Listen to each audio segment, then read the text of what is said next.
ఇప్పుడు ఇంతసేపు మనం మాట్లాడుకున్నాం కదా, ఈ మన మహాభారతానికి సంబంధించిన విషయాలు మాట్లాడుకున్నాం కదా.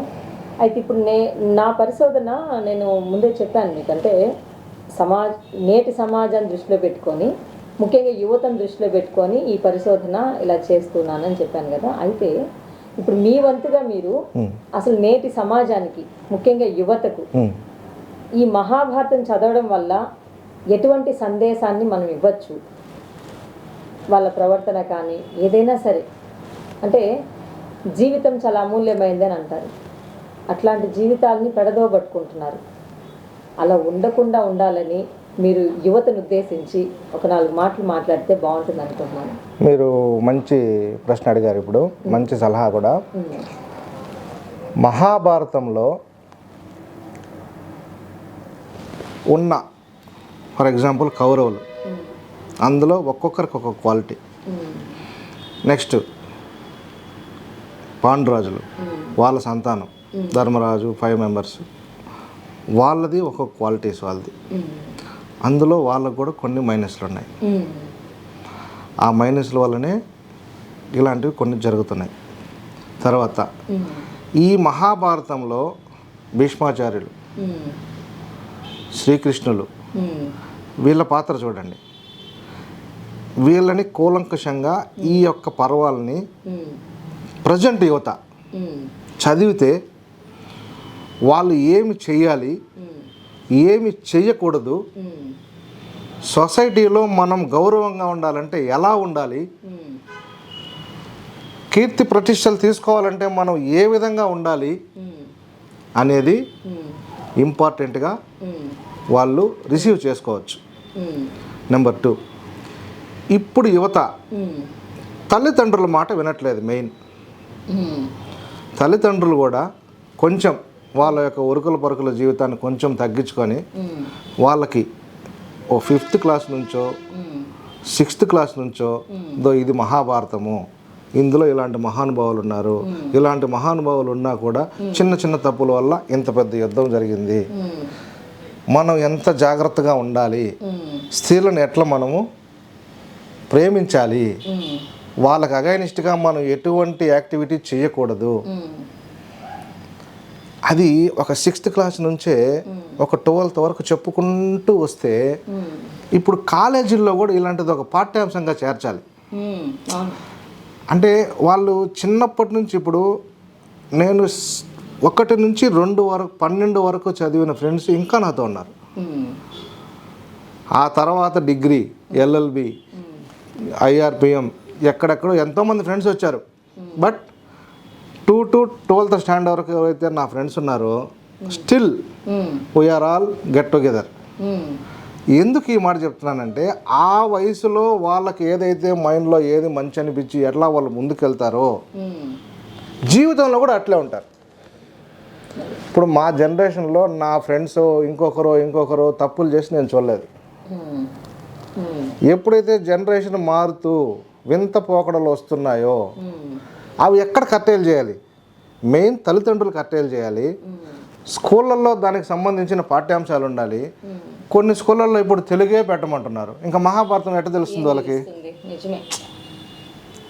ఇప్పుడు రామాయణం అనుకున్నాము, రాముడు ఎట్లాంటి వ్యక్తి, అతని యొక్క క్వాలిటీస్ ఏమి, తండ్రి ఏమి చెప్తే రాముడు అది విన్నాడు.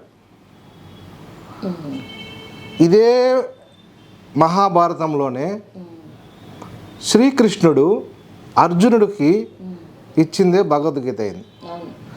భగవద్గీత అందరూ ప్రజెంట్ సినారియోలో ఎవరైనా చనిపోయిన దగ్గర పెడుతున్నారు. ఆ వింత పోకడలో ఆ టెండెన్సీ ఈ విధంగా తీసుకొని వస్తున్నాయి. వాటిని మార్చి భగవద్గీతలో ఉండే అద్భుతం అది. ఒక డిగ్రీ చదివేటప్పుడే భగవద్గీతను స్టార్ట్ చేశాడంటే అతనికి 200% మేనేజ్మెంట్ స్కిల్స్ పెరుగుతాయి.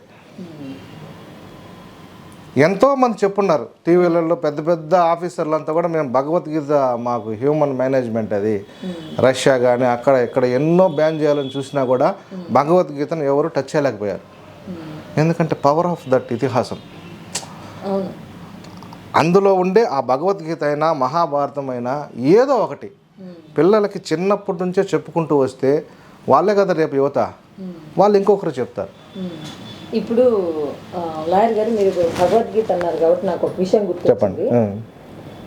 మనము మహాభారతంలో ఇందాక మీరు అన్నట్టు కురుక్షేత్ర సంగ్రామం, ఆ యుద్ధంలోకి వెళ్ళిపోయిన తర్వాత అర్జునుడికి భయం వేసి ఇక్కడ ఇంతమంది ఉన్నారు, వీళ్ళందరినీ ఎలా చంపాలి, యుద్ధం ఎలా చేయాలి అన్నప్పుడు that is called management skills. అక్కడ శ్రీకృష్ణుడు ఉపదేశం చేస్తాడు కదా, అదే మనకి భగవద్గీతగా వచ్చింది అని అంటున్నాం. అవునండి. ఇప్పుడు ఈ భగవద్గీతని అంటే మహాభారతంలో ఒక భాగమైనటువంటి భగవద్గీతను మన కోర్టులో దాని మీదనే ప్రమాణం చేయమంటారు, ప్రమాణం చేపిస్తారు. ఇప్పుడు చెప్తా ఉండండి. మన హిందువులకి పవిత్ర గ్రంథంగా ఒక పవిత్ర గ్రంథంగా భగవద్గీతను డిక్లేర్ చేసినారు కాబట్టి పెడతారు. అదేవిధంగా వాళ్ళ రిలీజన్కి సంబంధించి వాళ్ళకు ఒక బుక్స్ ఉంటాయి. ఇప్పుడు మీరు అడిగిన అస్సలు పాయింట్ చెప్తా చూడండి. అర్జునుడు వెరీ ఎఫిషియెంట్, అన్ని విద్యలు ఉన్నాయి ఆయనకి. అలాంటి వ్యక్తి భయపడ్డాడు. ఏంది మా పెదనాన్న, మా చిన్న అన్న, మా తమ్ముళ్ళు ఇంత పెద్దోళ్ళు, నేను ఎట్లా చంపాలని భయపడ్డాడు. మోటివేషన్ చేసింది ఎవరండి? శ్రీకృష్ణుడు. యువతలో ఎంతో టాలెంట్ ఉంది, ఆ టాలెంట్ని బయట తీయాలి. ఎవరు చేయాలి? తల్లి, తండ్రి, గురువు, దైవ భక్తి, స్కూళ్ళల్లో పిల్లలు, ఆ టీచర్లు, ఇంట్లో పేరెంట్స్. నువ్వు ఇదేంది ఏం కాదు, నువ్వు 60 మార్క్స్ అనుకుంటున్నావు, నాకు తెలిసి నీకు 90 వస్తుంది, నీకు అంత టాలెంట్ ఉంది అని చెప్పాలి వాళ్ళకి. ఎంత సింపుల్ చూడండి. మీరు కరెక్ట్గా లాస్ట్లో మంచి క్వశ్చన్ అడిగారు మీరు. అర్జునుడు ఎంతో ప్రతిభాశాలి, వెరీ ఎఫిషియెంట్, అన్ని విద్యలు తెలిసినాడు, అతనే భయపడ్డాడు. వెనక నుంచి మోటివ్ చేసినది శ్రీకృష్ణుడు. నువ్వు కాదు చేసేది, చేయించేది కర్త, కర్మ, క్రియ అన్నీ నేనే, నీ ధర్మం నువ్వు చెయ్యి, ఫలితం చూడొద్దన్నాడు. ఈ భగవద్గీత కూడా మహాభారతంలో ఆ కురుక్షేత్రం లేకపోతే భగవద్గీత కూడా రాదు కదా. రాదు. అవును. మహాభారతం ఉంది కాబట్టే భగవద్గీత ఉంది. ఈ రెండు బేస్ని బట్టే మన జీవితాలు, వాటిని బేస్ చేసుకుని వెళ్తే అద్భుతంగా సాఫీగా ఉంటుంది.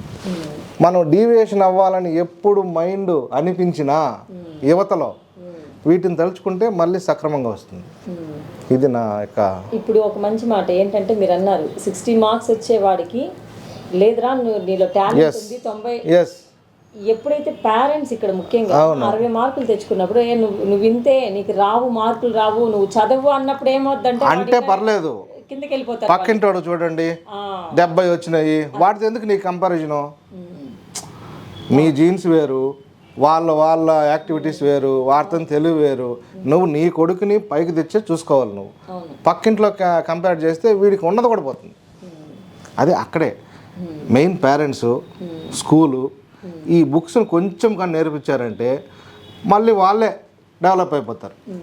ఆ మేనేజ్మెంట్ స్కిల్స్ వాళ్ళకే వచ్చేసింది అనుకోండి, not necessary to give any suggestion from the others. వాళ్ళ దగ్గర సజెషన్స్ తీసుకోవాల్సిన అవసరం లేదు కదా. వాళ్ళకి ఈ 6th నుంచి కానీ స్టార్ట్ అయిందంటే 12th వరకు వాళ్ళకి ఒక ఐడియా వస్తుంది లైఫ్ అంటే ఎట్లుంటుంది. ఇప్పుడు సింపుల్గా ఈ మోటివేషనే ఇంపార్టెంట్. ఆ మోటివేషనే, ఆ మేనేజ్మెంట్ స్కిల్సే భగవద్గీత. తప్పు చేయాలన్నా, ఒప్పు చేయాలన్నా మెయిన్ దాన్ని బేస్ చేసుకొని, తప్పు చేయాలంటే ఏంటి, 100 వాడు క్రాస్ చేశాడు శిశుపాలుడు, చేసినా తప్పు లేదు అంటే ప్రజెంట్ చట్టాల్లో మనం చట్టాన్ని చేతులకు తీసుకోలేము, చట్టపరంగా చేయాల్సిందే.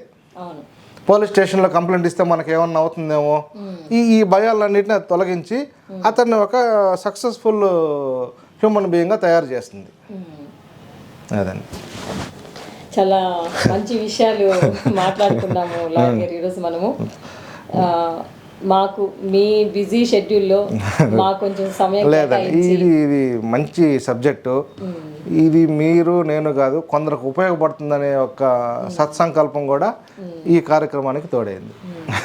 సో మీ సమయాన్ని మాకు కేటాయించి మంచి విషయాలు చెప్పినందుకు మీకు మా విశ్వవిద్యాలయం తరఫున హృదయపూర్వక ధన్యవాదాలు. Thank you madam. మీకు కూడా శుభాకాంక్షలు. Good luck.